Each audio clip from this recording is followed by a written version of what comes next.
बिहार के मोतिहारी में 12 साल की नेपाली भाषी गोरखाली बेटी के साथ जिस तरह जघन्य गैंगरेप एवं हत्या की वारदात हुई, उसका रोष आज संपूर्ण भारत में देखने को मिला।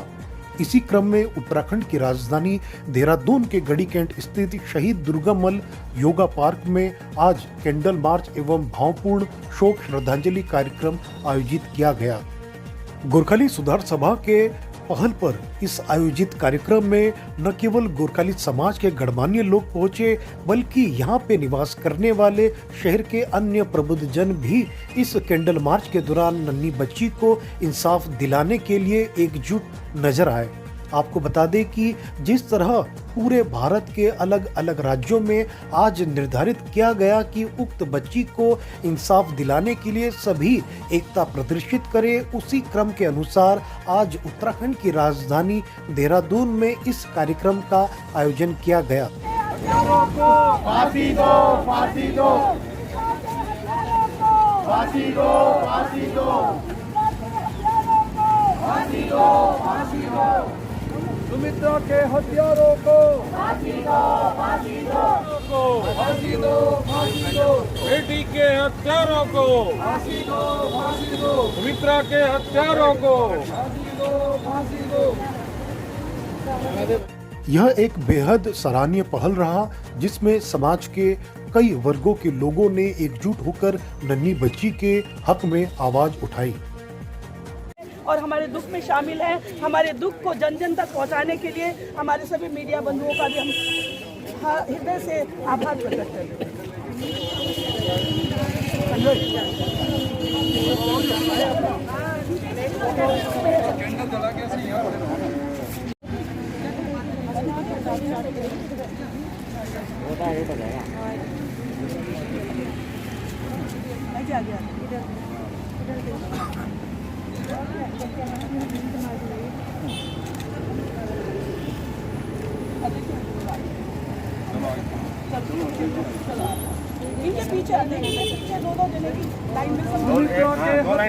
बहुत शर्मनाक है, बहुत ज़्यादा दुख होता है। हम ऐसे समाज में रहते हैं जहाँ पर हम अपनी बच्चियों को बचा नहीं पाते। हम बेटी बचाओ बेटी पढ़ाओ की बातें करते हैं, और लेकिन बहुत कुछ करने की ज़रूरत है। मुझे महसूस होता है ये बात, हर संस्था से जुड़ के सामाजिक हम लोग काम करते हैं।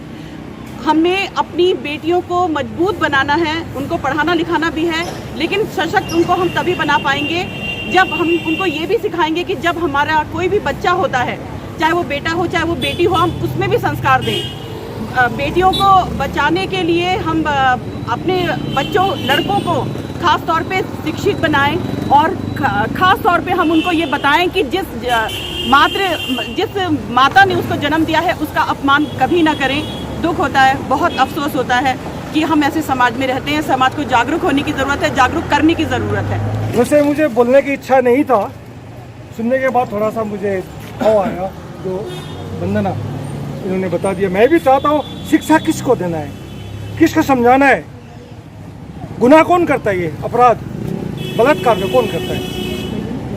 बेटा, लड़का, कोई इसके गोद में पले बैठे, माँ की गोद में पले बैठते हैं, तो माँ को गोद के इज्जत के लिए, सम्मान के लिए, बहन के गोद के सम्मान के लिए बेटों को हमने सिखाना जरूरी है। उनको बताओ बेटा, हम बेटी को बोलते हैं शॉर्ट्स पेन मत लगा, रात को 7 बजे से पहले आ जाओ। ये क्वेश्चन हम अपने बेटे को क्यों नहीं पूछते? हमने ये संस्कार लेना है, परिवार में लेना है, परिवार में मजबूती बनाना है। माँ बाप, चैरिटी बिगिंस एट होम। हर एक चीज़ घर में शुरू होता है। अगर हम घर में सतर्क रहे, सचेत रहे और ये एक फतवा की तरफ अपने बच्चों को डाले, तो अवश्य कुछ न कुछ इस क्राइम में, इस अपराध में नियंत्रण होगा। पूरा विश्वास है कि हम लोग इतना अनपढ़ नहीं है, हमारे अबूझ नहीं है। हमारे संस्कार, हमारे संस्कृति शताब्दियों पुराना है, और इस तरह की घटना भी होते रही है।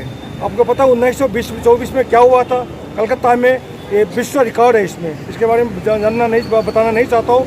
बस हमने जितने कोशिश करते हैं कि बच्ची को सिखाने के लिए, उससे 2 गुना ज़्यादा बच्चों को सिखाना जरूर रहता है, क्योंकि ये समाज का एक स्तंभ भी होता है, मजबूत स्तंभ होता है। अगर मजबूत स्तंभ भी ढीला हो गया तो समाज कैसे टिक पाएगी? तो सभी माताओं से, बहनों से अनुरोध है मिल के, क्योंकि दो मत होता है परिवार में भी, माँ बोलते बेटा मेरा है, बाप बोलता है बेटी मेरा है, ये होता है माँ तो बेटी close to father, daughter close to father and son. Similarly क्यों पक्षपात नहीं होना चाहिए, बेटे को मत कहो। घर में होता है कुछ बोलो तो वाइफ पहले बोलती बेटे को मत कहो, मेरा बेटा ऐसा नहीं है। तो इसमें सबने सोच करना, सॉरी मैं गलत बोल रहा हूँ तो मुझे माफ़ करना, कि मेरे घर में ये होता है, हमारे जब बाप बेटे और बेटी की बात होता है तो आप तो बेटे के पक्ष लेते हो, आप बेटी के पक्ष लेते हो। ये पक्षपाती वाला बात परिवार में नहीं होना चाहिए। बच्चे को हमने ज़्यादा क्राइम बच्चा ही करता है तो लड़के को हमने संभालना है और समझाना है। थैंक यू, धन्यवाद। हमने देखा 12 वर्षीय रोज हर घंटे हर समय कुछ न कुछ गलत हो रहा है, चाहे घरेलू हो या सामाजिक हो, कहीं पर भी हमारी वुमेन सुरक्षित नहीं है। साक्षरता की ज़रूरत है, अवेयरनेस की ज़रूरत है।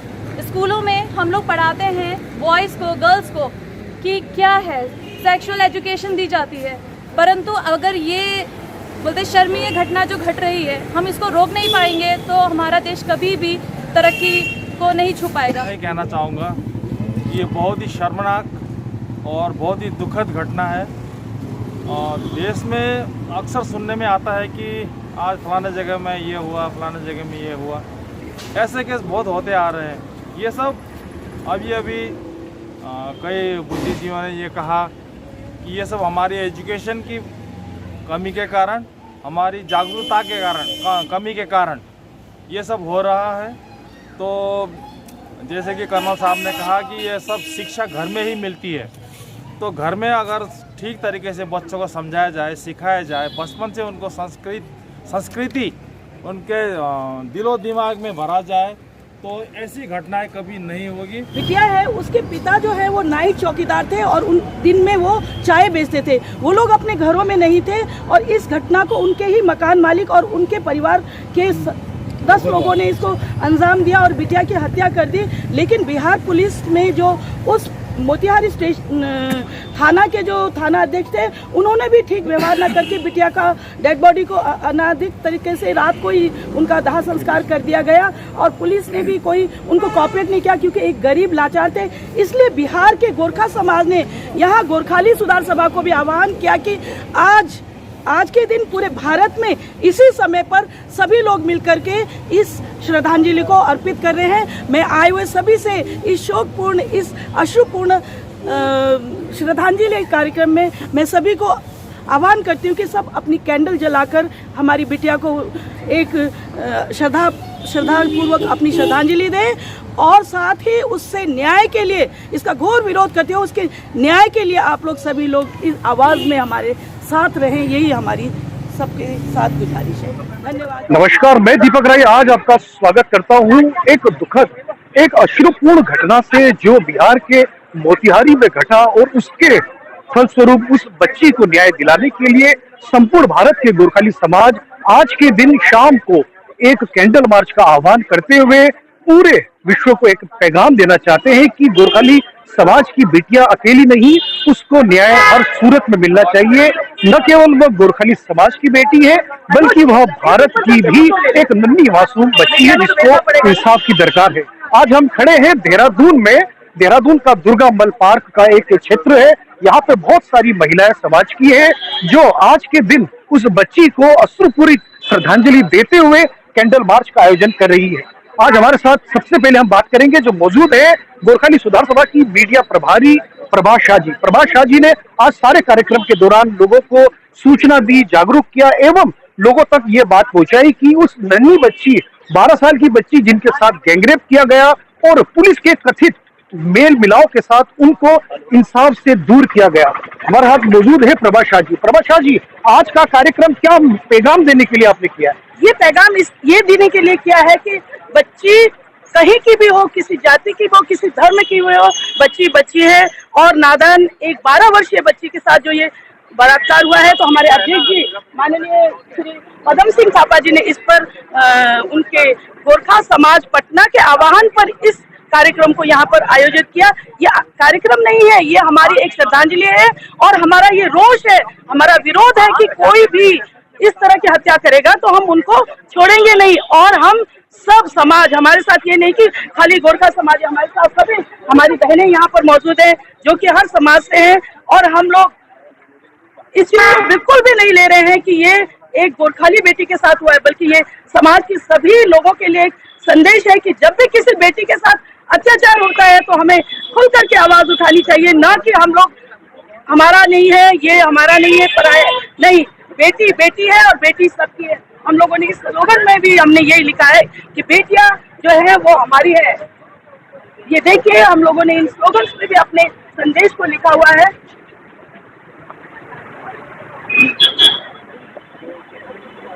और हम लोग ये चाहते हैं कि उस बेटी के साथ न्याय हो और पटना पुलिस सहयोग करे और दरिंदों को फांसी और केवल फांसी की सजा हो, इससे नीचे हम कुछ नहीं चाहते हैं। और हम यही चाहते हैं कि देश में एक संदेश जाए कि किसी भी बेटी के साथ ये इस तरह की हरकत होती है तो हमारी बेटियां जो है उनके पीछे उनके हम लोग सभी बैठे हुए हैं, हम चुप नहीं रहेंगे और हम इसके विरुद्ध आवाज उठाएंगे। हमारे अध्यक्ष जी हमारे गोरखाली सुधार सभा के अध्यक्ष जिन्होंने बहुत अच्छा एक इनिशिएटिव लेते हुए गोरखाली समाज एकत्रित है, एकता के पूरी तरह से जुड़ के काम कर रही है अखिल भारतीय स्तर पे। तो उस मुद्दे पे हम जानना चाहेंगे कि सर ये जो आयोजन आप कर रहे हो इसके पीछे क्या पैगाम देना चाहते हैं, क्या संदेश है?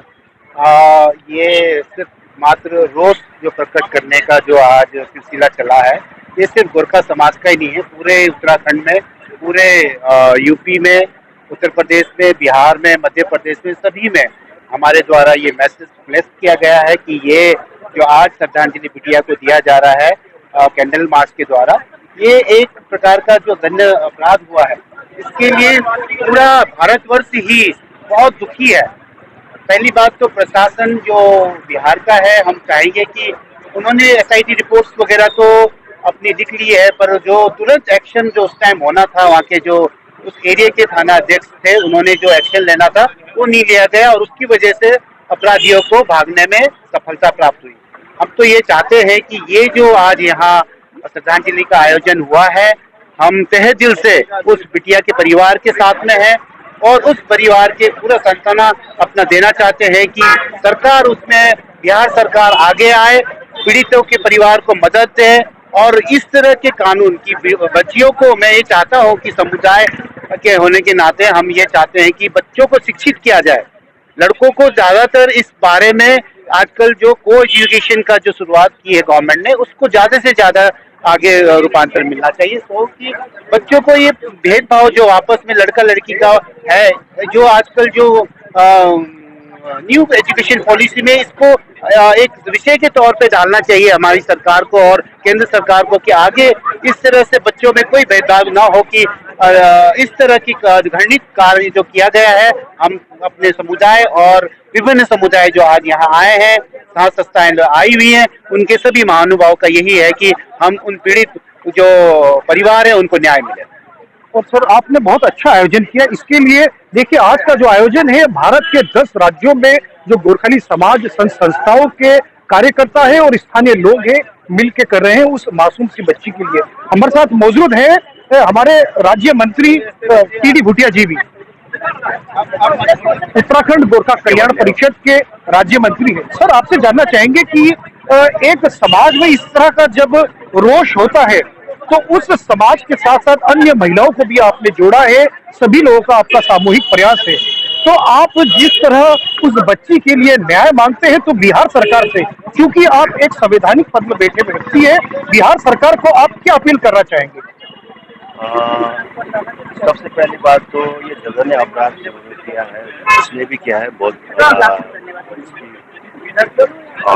ही प्रश्न करता हूँ। सारे समाज दुखी है और मैं बिहार सरकार से यही अपील करूंगा, मैं बाद में चिट्ठी भी भेजूंगा मुख्यमंत्री जी को, कि उन अपराधियों को जल्दी से जल्दी गिरफ्तार करके उनको जल्दी से जल्दी सजा मिले और फांसी की सजा मिले, ये हम अपील करते हैं। सर आपका बहुत बहुत धन्यवाद। सर जैसे कि आपने देखा कि बहुत सारी महिलाएं केवल गोरखाली समाज से नहीं अन्य समाज से भी है। जैसे हम बात करें तो ये हमारे साथ देखिए एक प्ले कार्ड लेके हमारे साथ मौजूद है। आपसे पूछना चाहेंगे दीदी कि इस तरह जो अपराध होता है महिला का मन क्या कहता है? महिला का मन तो ये कहता है कि हम महिला हुए क्यों, ये बताइए, एक महिला जब होती है तो जितने पुरुष नजर आ रहे हैं वो महिलाओं की वजह से ही है। क्या एक पुरुष एक बेटा या बेटी पैदा कर सकता है? जो जितने भी पुरुष नजर आ रहे हैं उस महिला की वजह से ही है। जब वो बच्चा कोई बेटा पैदा होता है तो पहले माँ की गोद में पलता है, फिर बहन के साथ खेलता है, फिर बीवी अपने संगिनी बना के लेके आता है, फिर ऐसा ही अपराध किसी महिला के साथ होता है तो हमारे लिए कितनी शर्म की बात है। बताइए, उस 12 साल की लड़की के लिए जिसके लिए हम श्रद्धांजलि आज देने आए हैं, उस लड़की के परिवार पे क्या बीत रही होगी कि वो मतलब उन्हें लग रहा होगा कि हमारे घर में लड़की हुई क्यों है। क्यों उनको ये सोचिए ना, वो उन्होंने कितने नाजों से उसे पाला होगा और एक लड़के ने या एक पूरे लोगों ने मिलकर उसके साथ जो जघन्य अपराध किया, वो हमारे लिए वाकई में शर्मनाक है कि हम कहाँ एक तरफ से भारत को बढ़ाने की बात करते हैं, कहाँ महिलाओं के साथ हर दूसरे दिन क्या हर एक घंटे में ये हो रहा है। तो ये कितनी शर्म की बात है। हमारे मन से पूछिए कि हम लोगों को इतना लग रहा है कि हम समाज में रह रहे हैं या हम बिल्कुल अलग हो गए। क्या हम उनके जेंट्स के बीच में अकेले नहीं रह सकते? क्या हम उनके साथ जा नहीं सकते? भाई कहने को अर्धांगिनी बना रखा है, साथ में रहने को कह रखा है, परंतु ये चीज हमारे मन में पूछिए कि हम लोगों को अपने आप पे शर्म आ रही है कि ऐसा क्यों हो रहा है और बार बार क्यों हो रहा है। बहुत बहुत धन्यवाद। एक महिला की करुणा आपने सुना, तो साथ ही साथ हमारे साथ समाज के अन्य जो गणमान्य हैं, मेरी सहेली सबकी सहेली फाउंडेशन जो चलाती है, महिलाओं के लिए लगातार काम कर रही है, हमारे साथ मौजूद है पूजा सुब्बा जी, गोरखाली सुधार सभा की उपाध्यक्ष। पूजा जी, आज का जो ये मसला देखा आपने, इस तरह की लगातार समाज में घटनाएं हो रही है, क्या मानते हैं कि इसके पीछे क्या समाज को क्या संदेश मिलना चाहिए इस तरह के आयोजन से? इस तरह के आयोजन से मैं सर्वप्रथम सुमित्रा को भावभीनी श्रद्धांजलि अर्पित करना चाहती हूँ अपनी तरफ से, और साथ ही मैं इस विषय पर ये कहना चाहती हूँ कि आज हमारा समाज इतनी दरिंदगी में घुस चुका है कि आए दिन हमें प्रत्येक घंटे, आए दिन भी क्या कहना, प्रत्येक दिन हमारी कोई ना कोई बहन, माँ, बुजुर्ग महिला इस कुकर्म का शिकार हो रही है।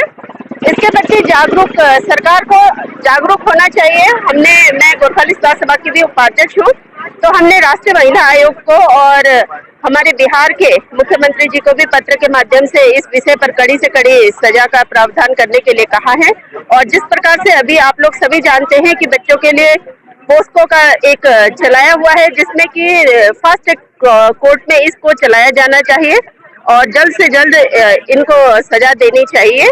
लेकिन अभी बहुत ही ढिलाई है, हमें ऐसा लगता है बहुत ढिलाई है, क्योंकि हमारे उत्तराखंड राज्य में भी आप लोगों ने देखा होगा कि एक यहाँ पर ये आपका त्यूनी में एक बालिका का बलात्कार हुआ था। उस केस में भी लगभग 1.5 साल लगे उस पीड़िता को न्याय मिलने में, और आज वो जेल में उम्र कैद की सजा भुगत रहा है। उसमें हमारी संस्था ने पहल करी थी। इसी प्रकार से अभी आपके ये हल्द्वानी क्षेत्र का भी है मसला, जो अभी कोर्ट में चल रहा है, जिसको कि फास्ट ट्रैक कोर्ट में होने के बावजूद अभी तक सजा नहीं मिल पाई है। तो मैं इस श्रद्धांजलि के माध्यम से सरकार से भी अपील करना चाहती हूँ कि इस प्रकार की घटनाओं के लिए जल्द से जल्द अन्य मजबूत कानून बनाया जाए, जिसे कि 2 महीने 3 महीने में निपटारा कर सके इस प्रकार के कानून का। और साथ ही परिवार को भी, जो परिवार इस प्रकार के आपराधिक प्रवृत्ति वाले परिवार वो नहीं जानते कि हमारे बच्चे ऐसे हैं, तो उनको घर में बच्चों को इस प्रकार का संस्कार दे कि वो बाहर के माहौल में खुद को एडजस्ट कर पाए और अपने परिवार के सदस्य जैसे ही बाहर के अपने बहनों को समझे, माताओं को समझे। और इतना ही कहना चाहती हूँ। जय हिंद, जय उत्तराखंड, जय गोरखा। साथ ही साथ हमारे साथ समाज की एक और अन्य अग्रणी महिला है, इनसे हम जानना चाहेंगे कि देखिए जिस तरह अपराध हुआ है, महिला मिलके यहाँ पे आ रही है, आप क्या सोचते हैं कि समाज में अन्य लोगों को कैसे जोड़ा जाए इस तरह के जागरूक वाले संदेश देने वाले कार्यक्रम से? हाँ जी, मैं बड़े दुख के साथ बोलना चाहूंगी कि बड़ा दुख मुझे हो रहा है, क्योंकि मैं भी 2 बेटियों की माँ हूँ। जैसे मैं अपनी बेटियों को संस्कार दे रही हूँ, मैं भारत की क्या विश्व की हर माँ को बोलूंगी कि जिनके बेटे हैं वो भी अपने बेटों को ऐसे पालें जैसे हम अपनी बेटियों को बोला नहीं जा रहा है, क्योंकि इस हादसे से मैं भी डर गई। मैंने अभी आपको बताया कि मैं भी 2 फूल सी जैसी बेटियों की माँ। सबसे मेरा यही अनुरोध है, हर लड़की को उस नजर से देखें जैसे आप अपनी बहन को देखते हैं। फूल को पानी दो, दूर से देखो, तोड़ के मसलना बहुत बड़ा गुनाह है। इससे ज्यादा मैं कुछ नहीं करता। साथ ही साथ हमारे साथ एक और गोरखाली समाज की महिला है, प्लीज आइए। देखिए समाज की बात है, आप नहीं कहेंगे तो काम कैसे चलेगा। इस तरह का आयोजन गोरखाली समाज को एकत्रित करता है। देश के गोरखाली समाज को क्या संदेश देंगे आप? गोरखाली हिंदी में बोलिएगा। बस मेरी तो यही सभी से रिक्वेस्ट भी है सबसे कि अपने बेटे को सबसे अच्छी शिक्षा उन्हें दे, उन्हें बताए कि बेटियों की कैसा रखा जाता है, बेटियों को कैसा किया जाता है, बेटियों की हर सुरक्षा करें। यही मेरी सभी से निवेदन है कि अपने बेटों को सबसे पहले शिक्षा दिया जाए। और सभी की तरफ से, हमारी सबकी तरफ से बहुत बहुत श्रद्धांजलि है। और देश में हर लड़कियों के लिए सबसे सुरक्षा हम लेडीज से ही करेंगे, तभी सुरक्षा हो जाएगी। धन्यवाद। जिस तरह से आपने देखा कि हमने देहरादून से सीधे आपको बताया कि मोतिहारी गैंगरेप की शिकार 12 साल की मासूम गोरखाली बच्ची के साथ जिस तरह की अमानवीय कृत्य किया गया, उनकी लाश तक को एक तरह से जलाने का प्रयास किया गया। हम ऐतिहासिक देहरादून के गढ़ी कैंट के दुर्गा मल पार्क से आपके साथ जुड़े हुए थे। लगातार संपूर्ण भारत में अन्य किस किस जगह क्या क्या कैंडल मार्च के दौरान हुआ, आप तक लगातार पहुंचाएंगे। देखते रहिए वीर गोरखा वेब टीवी।